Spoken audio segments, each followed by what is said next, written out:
Now, a key to Trump's victory, the white working class. They came out in droves for Donald Trump. Remember, he promised to bring back their jobs. So come on in, Joe Wurzelbacher, better known as Joe the Plumber. Joe the Plumber, I can't see you on the screen. We're looking at Donald Trump getting out of his plane, but I know you're there. The white working class put Trump in power. That correct?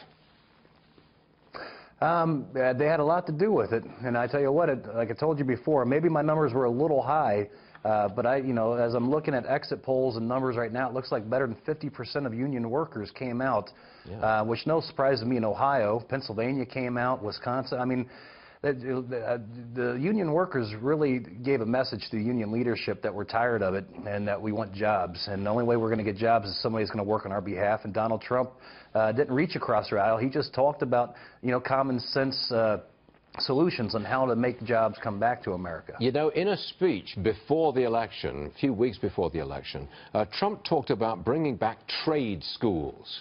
Now, that's kind of an idea from the past. I don't know how trade schools, what their standing is these days. You support that idea, Joe? Oh, absolutely. Too many kids are saying they have to go to college, and you got too many college-educated people out there with no jobs. My son, personally, actually is only a week away from getting his journeyman's license in heating and air conditioning.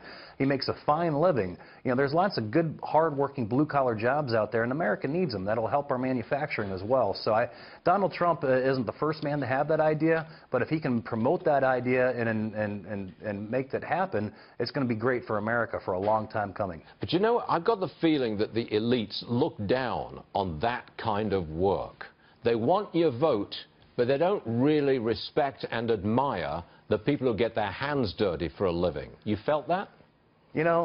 Well, yeah, absolutely. They look down on us until they need us, because we're the only ones that actually can build the houses they want to live in, fix the toilets they want to use, have the air conditioning when it's 100 degrees outside.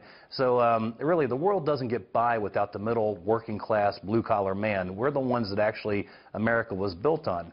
So, no, they can look down on us all they want, but we really know what the truth is, and we don't worry about people looking down on us because we know, we know what we're worth. I don't know why the union vote didn't go even more strongly to Donald Trump. You're telling me that 50% of union households voted for Donald Trump, but that still leaves 50% who did not. I can see a realignment of the union movement. I know that it's mostly government workers who are unionized these days, but, I could see a realignment. Can you? I'm not sure. I mean, there's a lot of things. There's a couple things there, Stuart. One is I just read recently that government jobs have actually overtaken manufacturing jobs in America, and that's something that really should scare American people. Two, realignment. If Donald Trump is able to achieve half of what he talked about, union members are going to be too happy because they're going to be making money. They're going to be able to send their kids to good schools. They're not going to have to worry about the federal government involved in their schools, because with trade schools, with charter schools hopefully becoming more prevalent, the kids aren't going to be brainwashed in school anymore. We're going to have more clear thinkers out there as they graduate. And when you have that, that scares the controlling class, which is usually the Democrats. So I don't know if I see a realignment. Maybe that's hopeful thinking. But I think if Trump actually achieves his goals, the union members won't be near as upset with his presidency, and they'll, quite frankly, be quite happy.